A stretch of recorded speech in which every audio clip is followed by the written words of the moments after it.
model that we're using is we have provision for young people from 19 plus who have quite complex autism and learning difficulties. And we have them in a specialist provision within a general further education college. And we have one site up in North London and one site in West London. And these are the kinds of young people who previously may have gone to specialist residential colleges, so they have quite complex needs. But the model, the key thing about the model, it is based within a general further education college. And as far as possible, what the staff and the students will be working toward will be inclusion within as many aspects of the further education college as possible. So we have two sites there. And then you'll see the logo for the My Voice project, which is a youth participation project. And if you are working for colleges, you might be interested in finding out a bit more about this. This is a project run by and for young people with autism. And the current focus is around employment. They're running an employment campaign. So if you're interested in finding any more about that, there's an excellent website. If you go to Ambitious About Autism website, they've got their own website. They're always looking for volunteers, young people from 19 to 25 with autism. And then today, the last logo you'll see there is the Finished at School program, which I'm going to be talking about with you today. So just as I am going to start with a little bit about autism generally, although this presentation isn't specifically just about autism. So I'm assuming that those of you who are joining this webinar have some experience of working with young people with autism. So, and know that it's a lifelong condition, and we know that about 1 in 100 children in the UK have autism. They're somewhere on the autistic spectrum, and of those, of that number, the vast majority are educated in mainstream schools. So the vast majority of young people who come to college, the chances are, because of that statistics, they will have come from a mainstream school. And as I said earlier, it's a spectrum condition, and this is quite a well-known quote, because what the point this quote here is making is that it's a spectrum condition and it affects every individual differently. So whereas there may be some areas generally that you can recognise that young people, that will affect young people with autism and their learning and the way they learn, generally every young person with autism is very different from any other young person with autism. So when you've met one young person with autism, you've met one young person with autism. There's a really nice short video made by the My Voice project on our website called Busting the Autism Myth. If you go to the YouTube channel, put in Ambitious About Autism, it's about a 1-minute film where they talk about autism myths, and it's freely available for you to use it if you'd like to use it for any autism awareness training. So having said that, I pinched this definition from the Autism Education Trust post-16 training program for educational professionals, which Ambitious About Autism developed. So we say when you've met one young person with autism, you've met one young person with autism. However, generally for people with autism, children and young people and adults, there are 4 key areas of difference. You know, we're not calling it deficit here, we're talking about a difference that will impact on the young person's understanding and also on the way you need to be teaching and supporting that young person to learn. So the first main one is around communication and interaction. And this can range right through from verbal communication to special communication through other ways, through eye contact or body language. So differences in understanding and expressing. So the understanding is sometimes the more difficult thing to pin down, because obviously expressing communication, there's something you can see, but in understanding it's perhaps not so obvious. So for instance, you may have somebody who's very, very able, very, very articulate, And that may mask the fact that they're not actually understanding some of the things that are being said to them or being communicated to them. The other area is different, is social understanding. So differences in understanding and interpreting behaviour and the feeling of others. Differences in interest in information processes. And there's a long list here, which I'm not going to read out, but if you just look at those, and I'm sure you as professionals, as teachers, can see if there's differences in processing that type of information, that's going to have a massive impact on the way a young person learns and the way that you and your team will need to be teaching that young person and thinking about different strategies, for instance, in supporting them to understand concepts. And then the fourth area of difference is around sensory processing. So for many young people with autism, they have differences in sensory processing, and it can be either low sensitivity or high sensitivity. Now, I'm really just doing a very, very broad brushstroke of the four areas of difference here, but you see I've quoted this from the Autism Education Trust training. If you want to find out more about that training program, if you just Google Autism Education Trust, you'll see that they've got a national post-16 training program, and there will be a hub in each region. So each region has a hub that will deliver that training to colleges. I'm going to move on now. This is just to say that the focus of the work at Ambitious About Autism is very much around making the ordinary possible for young people with autism so that they can thrive and be successful in their lives.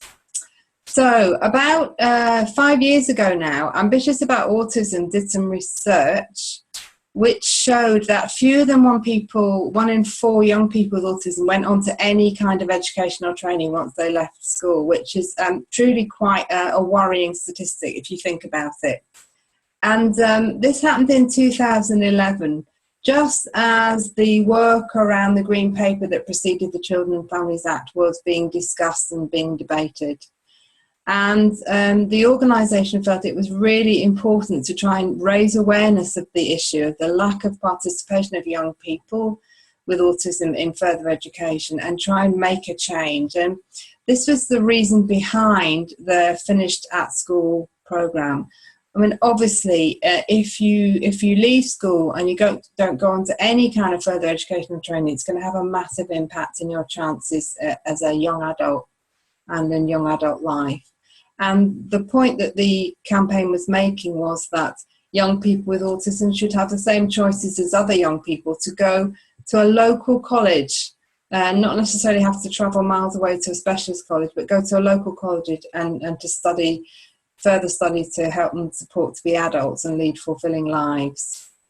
But what we knew from this research, that the transition from school to college is an area where parents had said was a massive worry. So they've had their children in school since they were 5, full-time school provision. What is going to happen at the end of that time? Is there provision? One of the other things that the research that we did around the 1 in 4 was that there was a lack of suitable provision for young people with autism. So an area of huge worry for the parents of the young people with autism, but also that would also affect the young people themselves. So where will they go? What will they do? It's a big step to come out of a protective school environment into a mainstream general further education college. And a lot of these issues are what are being addressed, as you will know, in the Children and Families Act, and the provisions and the new duties that those colleges have in the Act. So what happens when I finish at school? And as I said, here we were looking at the reforms, the Special Educational Needs reforms and the Children and Families Act, and the whole point of that was to give individuals and parents, young people and parents, much more choice and a sense of empowerment around the local offer and around what they want to do after school, and the introduction of the education, health and care plans.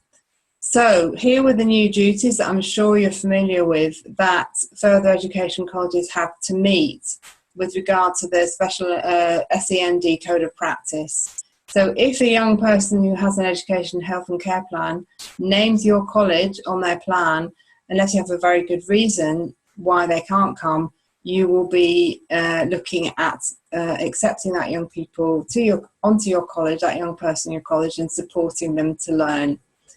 And then there's a duty around best endeavours to make sure that you have the right skills and expertise to support those young people.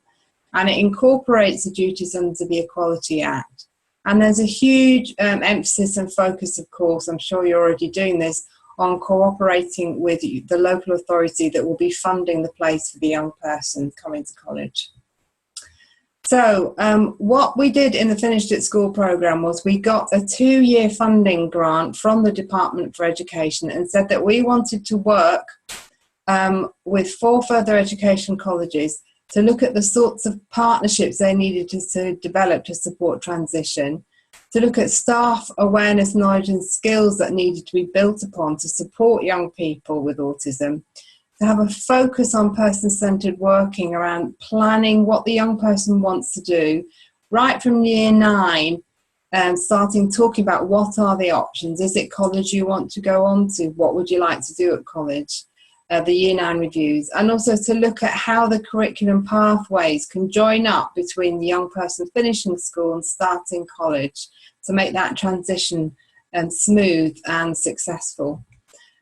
These were the 4 colleges that we worked with. We had over 34 colleges apply to be part of the 2-year programme, and each college had a substantial resource to work with partner schools. You'll see there, each college there is a general FE college.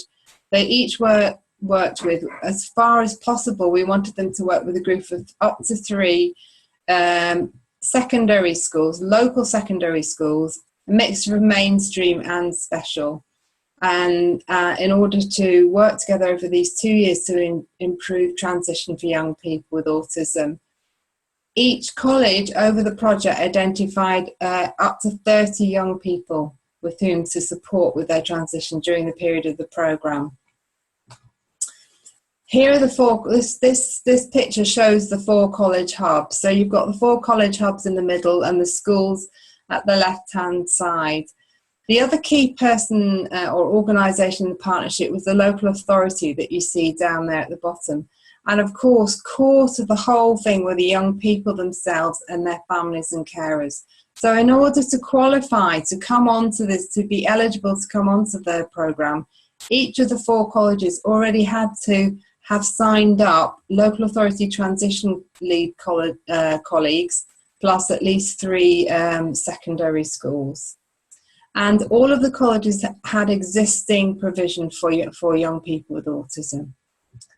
So I'm now going to show you a short film about the Finished at School programme that features 2 of those colleges, Gloucestershire College and Ealing, Hammersmith and West London College. And you'll see it features the college leads, someone from the school, parents and some of the young people that were involved in the project. And at this point, I just need you to help me to show me how to get out of this and put the film on screen.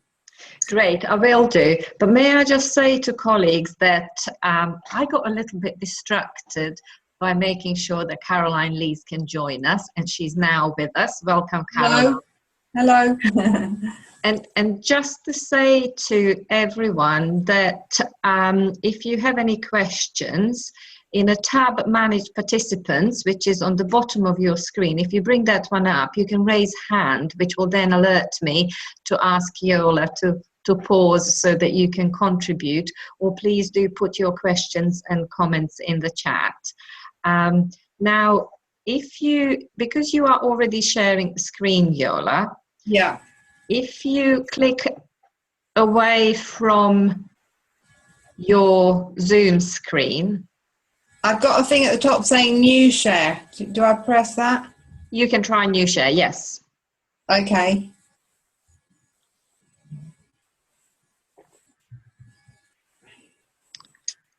Or you can stop share if that's easier, and then find the link and then start share again. Okay, how do I stop share? Ah, there, I see it, yeah. Yes. Okay, so I need to go onto my desktop. You need Minimize to, that. yes. I need to.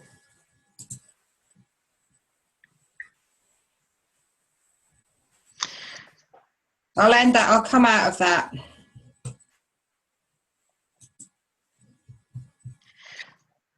Okay, here's the film. Are you seeing the film? Yola, you need to stop the film, then go into share screen, find it from the share screen, and then start playing so that we can see it as well. Okay. So, I can't seem to get out of this without quitting. oh, without quitting. The film. Right. If can you bring up the Zoom screen again? No, because it's taking up the whole screen. The film is. Yeah. If you double click, would it go on to the tiled view? Sorry about this, folks. Bear with me. No, I'm going to have to come out of it. Alternatively, you can send us all the link in a chat, and we can all take a moment with our muted I haven't got the link because you asked me to put it on my desktop. Yes. Yeah. Okay, so how do we manage this?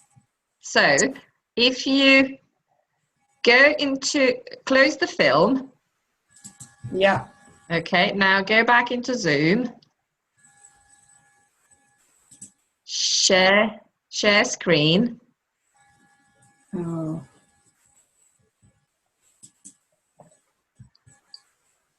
I can't find Zoom now. Zoom should be on the bottom of your screen anyway. So if you bring it up.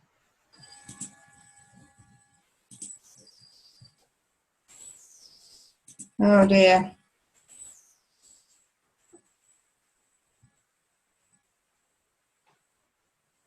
Can everyone see me still? We can all see you. Okay. I can't. I seem to be being asked to join again. Is that right? You shouldn't really, because you are in already. Okay. What happens if I click on you? No.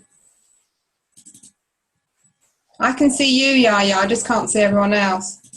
Well, that's probably because of the view that you have at the moment. Caroline, can you see Yola? Yes, yeah, no problem. I can see you all. So Can I just suggest we just continue, Yola? Just assume everybody can see you and continue. I take it. I wanted to show a film, but I don't know if people can see the film.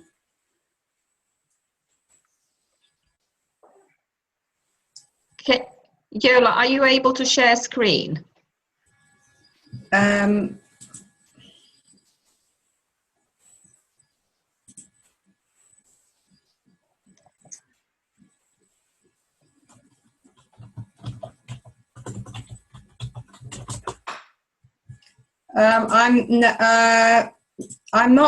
can't see how to share the screen either. I'm sorry. Okay, Yola, just scroll down the bottom of the Zoom screen and hover your mouse along it.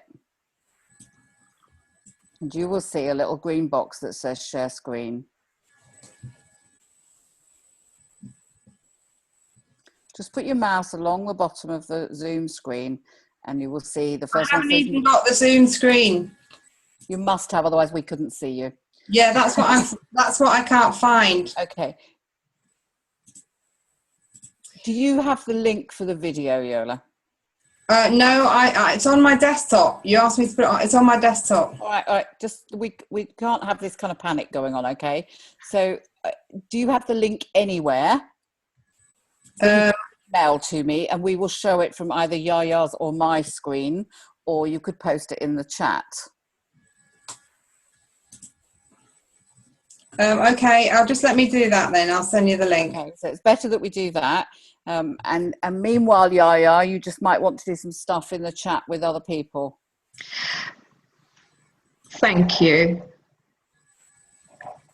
Just to say that the presentation, the PowerPoint slides that Yola has been using and will continue to use in a moment will be made available on the Equalities Toolkit website, as well as the link to the film.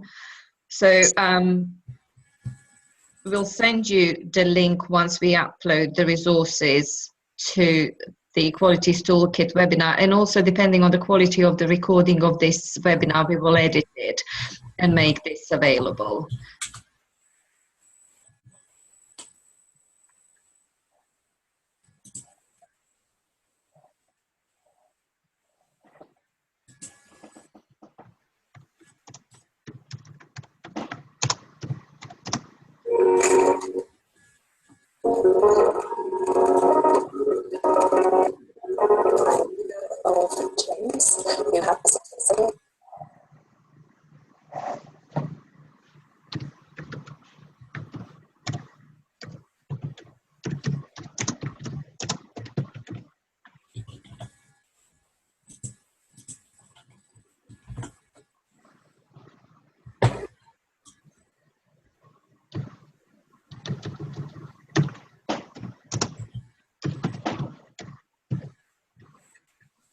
Katina, I've sent you a link to YouTube for the film. Great, thanks. I am sorry about this, everyone. I don't quite know why I can't see you.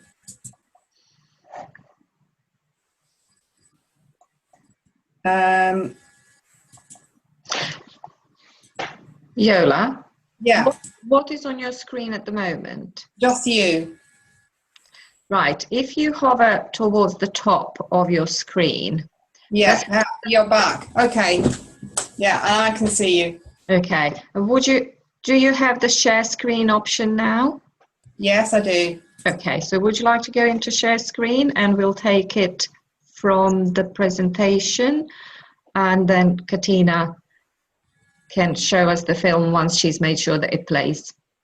Okay, so I'm in the share screen and I need to get onto my desktop. Yes. Remind me how I do that again, please. Okay, if you share screen, Yeah. it will then show you what you can access on your desktop. And if you go to your presentation and click that and click sharing, we will be able to see it.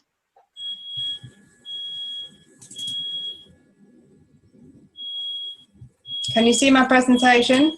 Not yet.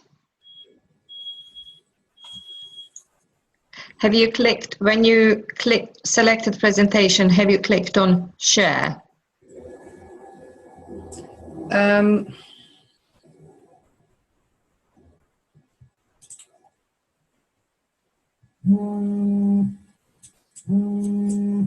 Sorry, yeah, I've got share now. Okay. You got my presentation? We can see your presentation now. Okay, sorry about that, folks.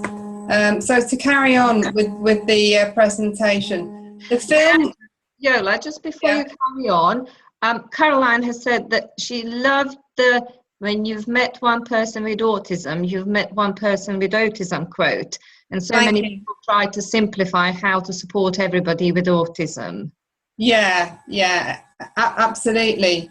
And certainly in my 3 years working at Ambitious about autism, it's really brought it home to me is that, you know, it's very easy for us to say, you know, treat everyone as individuals. But sometimes the pressure on us to standardise things sometimes makes it very difficult to actually do. And particularly, you know, as I said, autism is a very, very wide spectrum of conditions, from everyone from Chris Packham, you may have seen on the news recently, who has disclosed that he has Asperger's syndrome, to young people who need support with absolutely everything from personal care to physical things, to communicating perhaps, you know, no verbal expressive communication. So it's a massive range of needs that people have. But I think those 4 key areas of difference are a useful way to put together some of the things that are very likely to affect young people with autism. One of the things that has really come home to me is about the business about understanding language and people taking things very literally. Using little metaphors sometimes can be or little sayings sometimes can be very, very misleading for young people. There's a young man called Michael Barton who does some really nice, he's a young man with Asperger's, he does some really nice cards where he makes pictures of things that we say, so for instance, the saying of "it's raining cats and dogs," he will mean it. He looks out the window, what he will expect to see are cats and dogs coming down from the sky. Now, he thought that as a child, and he's learned as an adult that's not the case. But that's just an example of how his brain works. When you actually say something, you actually mean it literally. And obviously, we tend to do that quite a lot, I think, especially in teaching when we're trying to generalize a learning point.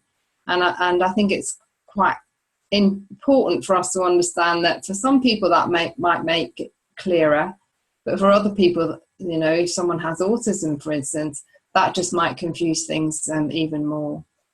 So, Yola, yeah. I have a good news, and that is that Katina's now ready to play the film. So would you like to play the film and then to continue, or to continue? Yes, that's fine. Yeah, that's fine. Great.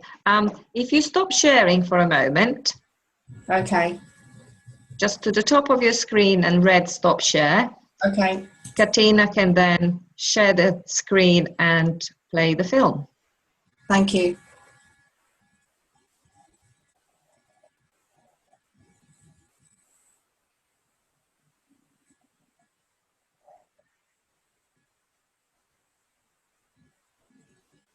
Who has autism. I didn't really want him to leave school, to be honest. If we'd been at milestones, I probably would have wanted him to stay there. In hindsight, looking back, that probably would have been a mistake for James because he has flourished at college. Can I just check everybody can see and hear okay? I can see it. It's a bit blurred, but I can see it. Okay, well, I'll make it large once I know that everybody can hear. It's a very stressful time for young people and their families, thinking about what is it's going to happen to me when I leave school, where am I going to go, what I'm going to do. Moving from like school to college, like transition, it's a big step. And I understand that lots of like young people with autism, they can feel really nervous, they can feel worried. I was maybe scared a little bit when I first found out about college because I always get scared if I go to new places. A transition from school to college is a transition that our learners can go through if we put in the right level of support. My screen's stuck. I don't know if everyone else's is. The Finish at School programme was focusing specifically on what happens to young people with autism when they finish at school. And we know that fewer than 1 in 4 young people go on to any kind of education and training when they leave school. The Finish at School programme was important because it offered the chance to improve outcomes for young people with autism. So actually having the chance to go to college, to acquire skills that will be useful later in life, but then also socially.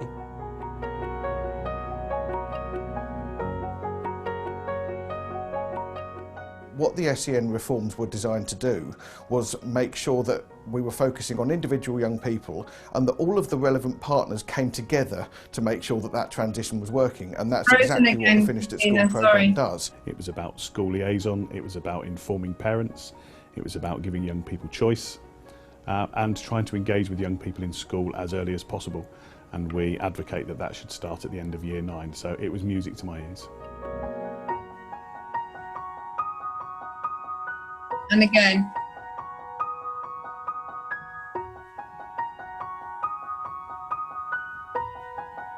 You know, my screen's frozen again, the film has.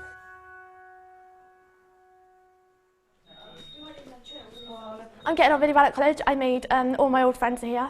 Yeah, let me just the staff are okay here, really friendly. Really put your hands together, squidge it together.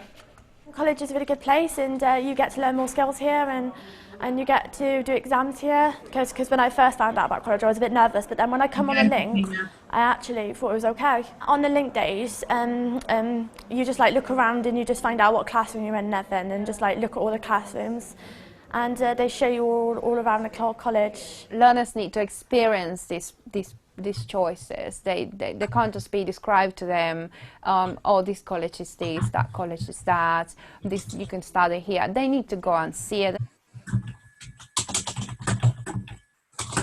They need to go and speak to people. They need to sit in that classroom and experience. Because somebody is typing.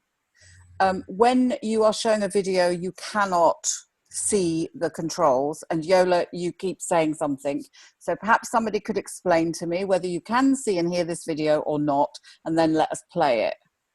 It's Yola here. You can see it, but it keeps freezing, especially when you put it on full screen. That's what happens to me. Okay. All right, is that the case for everybody? Other people are okay. Caroline, can you see it?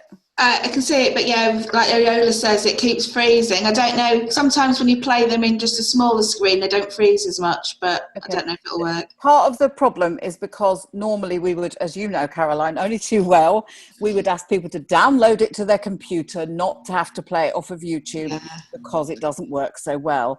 I will play it now on the small screen, but if people could not chat or talk over it, because otherwise it just becomes a kind of impossible, you know, what we're doing. Okay, Katina, thank you.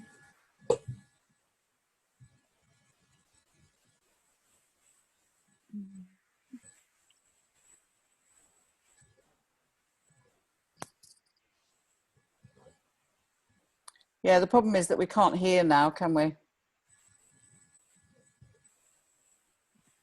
No. It's not on our screens, Katina.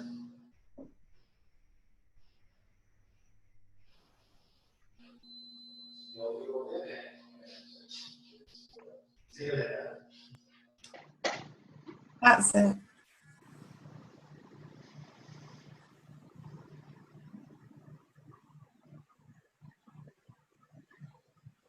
Parent and college, so that we can really help everybody. The Finished at School project has enabled us to think about how we continue to develop our staff, our provision, and how we better understand the needs of learners and our environments in the college for those learners that were part of the Finished at School project. A couple of key areas that have been important to us is person-centred approach. Everything starts with the learner, continues the learner through every decision that's made, and the journey is plotted through. So we're asking end goals all the time, and then we're working backwards, and we're putting in place small targets that are all the time engage the learner, and the parents are part of the journey. We see people excited about their new journey. They are actually looking forward to college, and it's because we got the process right, we got the transition process right. It builds their confidence to be more independent, to do things, make new friends. And the environment is just like amazing. You get to learn whole new skills that I didn't really know before. It all prepares you for what you want to do in the future, you know. It helps you with your aspirations, you know. So don't be afraid, you know.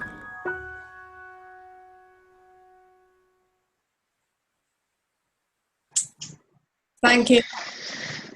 Thank you very much, Katina. Can you stop sharing screen now, and then Yola, if you could go back to sharing the screen and with your presentation. Okay, so going back to the presentation,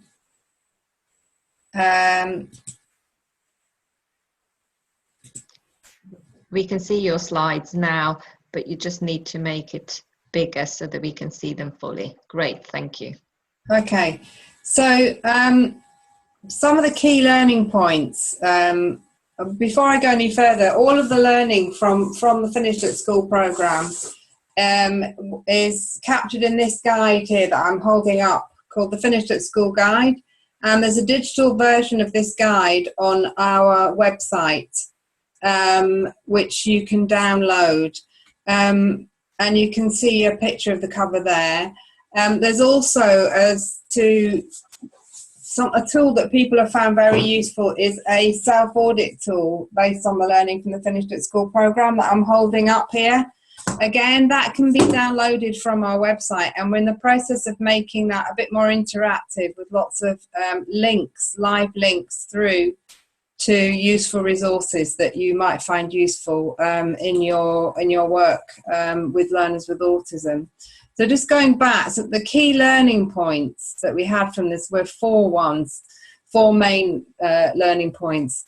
The business around the partnerships, and the core of that partnership were, of course, the colleges, the schools and the local authorities. But those partnerships grew throughout the 2 years to include other organisations such as the local Autism Partnership Board, which every local authority area should have, colleagues from speech and language therapy, from colleagues from specialist autism organisations in the voluntary sector, and in some cases we had local employers joining those partnerships as well. So that core transition partnership is absolutely crucial, and the work between the schools and the colleges should be happening as early as year 9 with any of the young people who think they may want to come on to college when they leave school. Communication, particularly with parents, is much more than about just providing leaflets and information over the internet. It's about making an effort to actually invite parents into college, or for college staff to go into school meetings where they're talking about what happens after school. Some really nice examples in the Finished at School guide of what the 4 colleges actually did to encourage that. One of them had a really successful sort of cream tea event in the summer term for parents, who invited them to a cream tea to meet the staff at the college. And some very effective things that they did. The other one other college also made sure that each parent and new student who was starting college had a photograph of their main tutor, so that they would remember who they were and recognise them. And that was apparently very, very reassuring for both the parent and the young person. Some simple and cost-effective changes were made to the environment. And, you know, we mentioned one of the 4 key areas of difference was around sensory challenges. So noisy spaces can be a particular challenge for some young people with autism. And just thinking through some of the spaces and some of the areas where the students were going to be meeting and making changes made a big difference. And then the importance around joint staff training. What I mean here was not just staff in the college training, which is needed to happen, but also staff and school staff training together and local authority. So it strengthened those partnerships. And where that happened particularly was around the person-centred planning training that people did. And I don't know if any of you are familiar with the work that Helen Sanderson Associates do around person-centred reviews and person-centred planning. But this was one of the things that we did as part of the project, and the colleges found really, really helpful. So obviously I can only skim the surface today in today's webinar, but both the film that you've just seen and all of these resources are available on our website. And we have just finished running a national programme of Finished at School training courses, which we had over 500 school, college and local authority staff attend, and work on those courses is going to be continuing. Not in quite the same format, but it will be continuing from now for the new financial year. So I just thought I'd stop talking now and ask if anyone had any questions for me.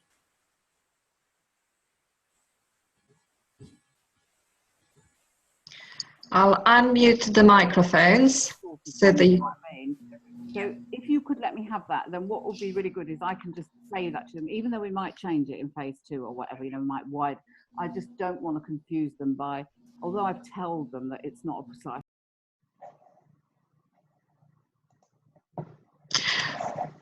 I'm sorry about that. I've unmuted all, but I think a colleague may be on the phone to someone. So if you can unmute and mute your own microphones and talk to us, please do that, rather than me doing everyone at the same time. Hi Yola, it's Caroline, but no one college. Hiya. In a previous life, I actually worked for MenCap, and I used to teach employability skills and help people with various learning disabilities into employment. So I found it really interesting you were saying about the transition, and that also you did have some engagement from employers. I just wondered, was it a certain kind of industry that you found that were particularly receptive to working with you and looking at people with autism going into employment, or and has there been any work done to see with the improvement in transition whether that's improved the statistics of people with autism going into work? It was two of the colleges in particular were in the early stages of developing a project search provision. Are you familiar with the project search model? No. It's where there's an engagement with one particular employer. The example I'll give is that Ealing Hammersmith in West London engaged with the Hilton Hotel at Heathrow, which is quite near their college, who offered a group of young people with learning difficulties, many of whom were young people who were also on the autistic spectrum, 3-month rotations doing various jobs in the hotel. So all of the learning was done on site, and then the tutors would come in and support the students with any particular skills that they, sometimes often around reading and writing skills. And that was very, very, very successful, and several of those young people have gone on to get employment. So for that college, that was happening at the same time as the Finished at School programme, and it was seen to be really important when talking about, particularly to parents, what does your son or daughter want to do when they leave college? Because obviously going to college is not the end in itself, it's what happens afterwards. To be able to say to them they had these opportunities around vocational training, and also to say that some of those young people that had gone on to get work was really motivating for the young people and the parents, some of whom were only just coming around to thinking that a general further education college was the place for their son or daughter. So project search, and also one of the other colleges is looking at supported internships, which you may know about as well. Yeah, and I think it's great because obviously the more people then you get into college, then you're increasing their chances and aspirations, aren't you? So I think it's really, really important stuff. Great, thank you. One of the things that the parents found really helpful was when the colleges went in to see them at parents' evening at schools, one of the colleges took in a parent of an existing student, and she talked about how she'd been very doubtful that the college was the right place for her son, and had taken some persuasion, but was now being able to tell them how he was getting on and how he's progressing, and parents really found that helpful. So it's sort of peer-to-peer support and information from another parent. Were there any other questions?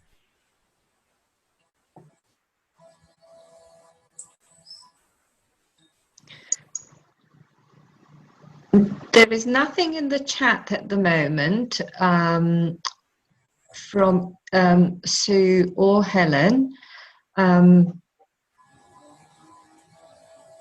Yola, is there more to the presentation? I've left it at that because obviously I was expecting to spend a bit more time on the film, but how much time have we got left? Because I can talk to people more about what we did on the programme, if that would be useful. We've got 10 minutes. What do you colleagues think?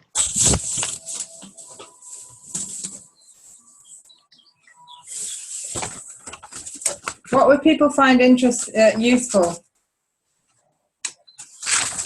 I can say a little bit more about what we achieved as part of the programme.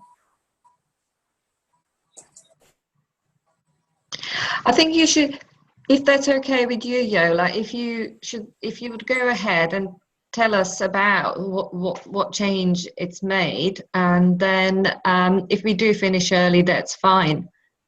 Okay.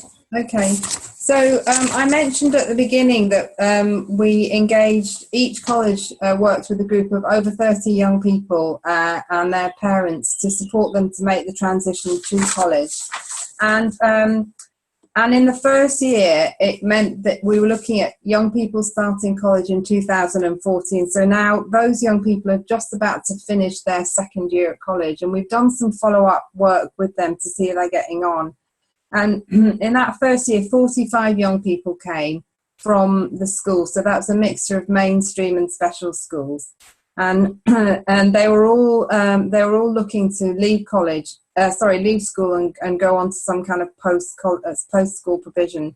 And of those 45 young people, 34 of them actually started their course at one of the colleges, one of the general further education colleges.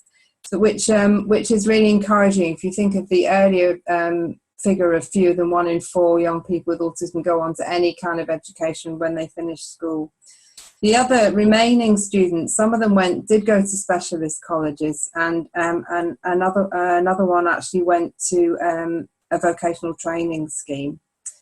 One of the things that the colleges all did as part of the main programme was they had to review their curriculum offer and make sure that it was following the study programme model. And most of the students are actually on study programmes. But also make sure that there's been several, and you may have heard of them, instances of young people starting college and actually ending up doing the same course that they just finished at school. So they're repeating courses. So making sure, so the better links of the schools and the information about the students actually checked that the curriculum was building on what they'd learned at school rather than repeating it. But also doing that and making the study programs more individualised was one of the things that each of the 4 colleges did. They reviewed their whole curriculum offer and they put together an improvement plan to make sure that it would be more flexible for young people with autism. Of course, a lot of this learning about the transition, but also about the changes in provision is very applicable, not just for young people with autism. It's right across the board, right across for other young people with learning difficulties and disabilities. One example, a nice example around the taster course, several of the colleges made their taster courses much more robust. So Askham Bryan, that was one of the colleges, a land-based curriculum with agriculture and looking after animals. And as you can imagine, looking after animals has many sensory aspects to it.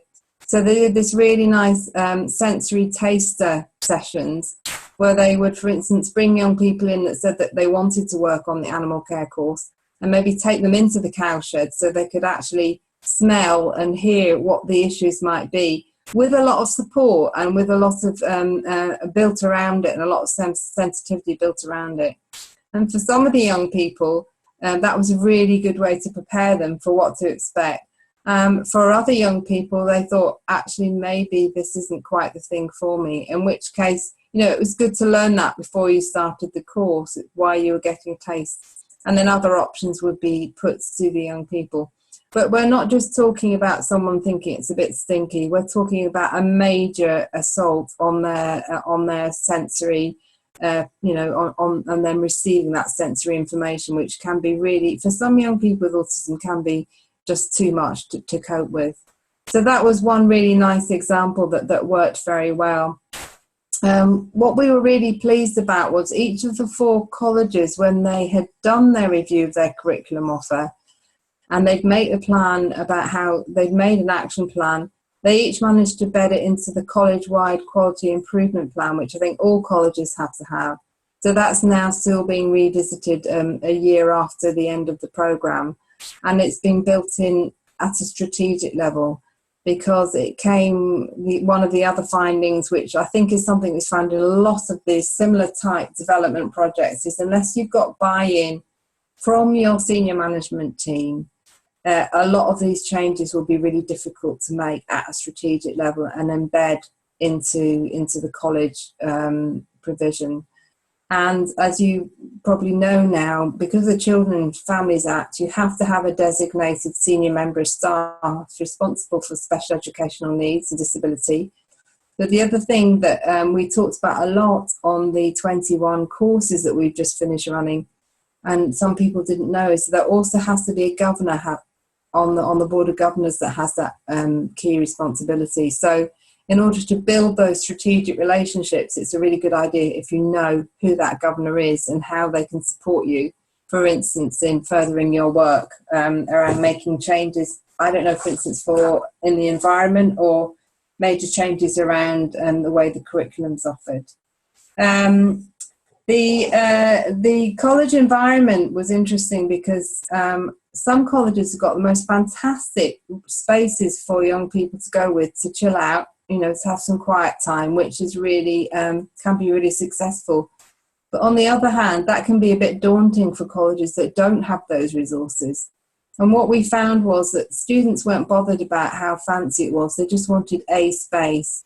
So you can make do if you can just find a room, a classroom, and it can be used at certain regular times during the week by those students to have some time out, to have some space. It can make all the difference to them coping at colleges and managing their days.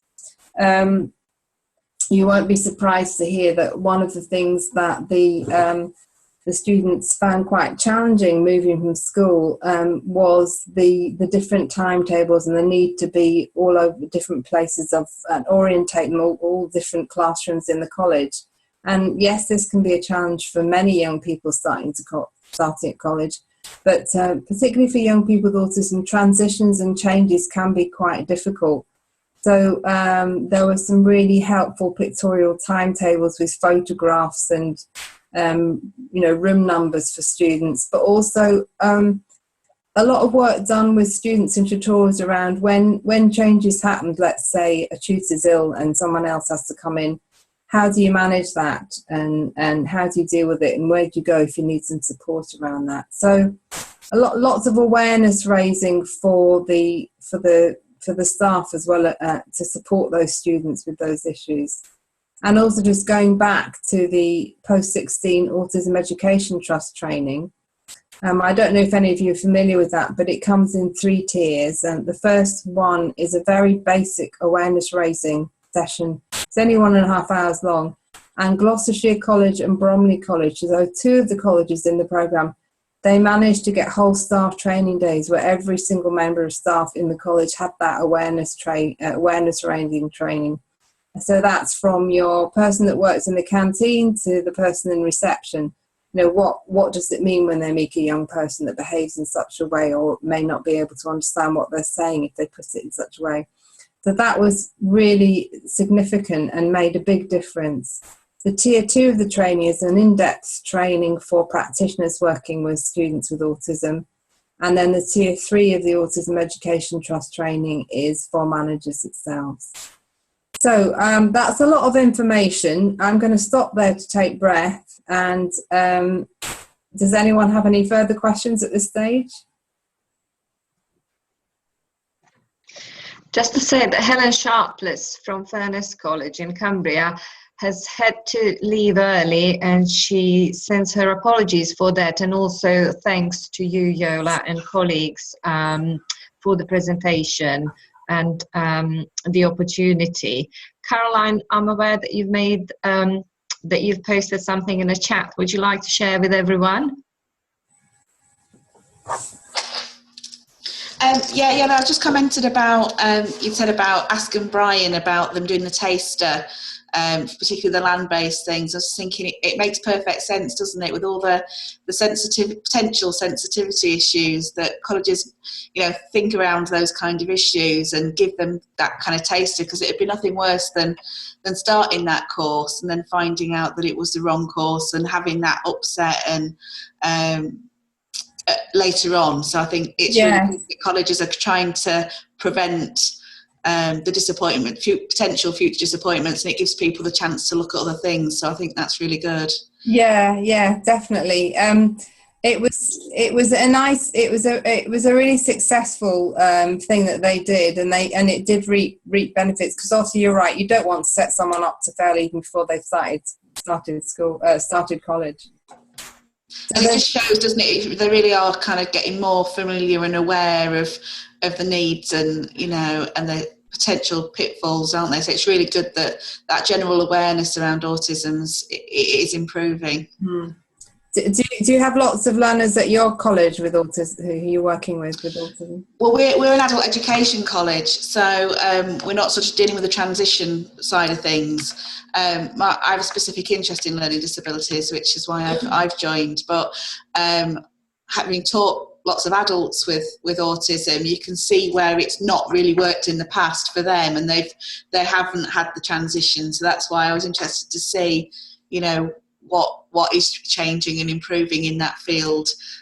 So it's good to hear about this kind of work. Okay, good. If you'd like me to send any of those resources to you, I can do that. If you just want to email me a postal address, my email is yjacobsen, that's JACOBSEN @ambitiousabouautism.org.uk.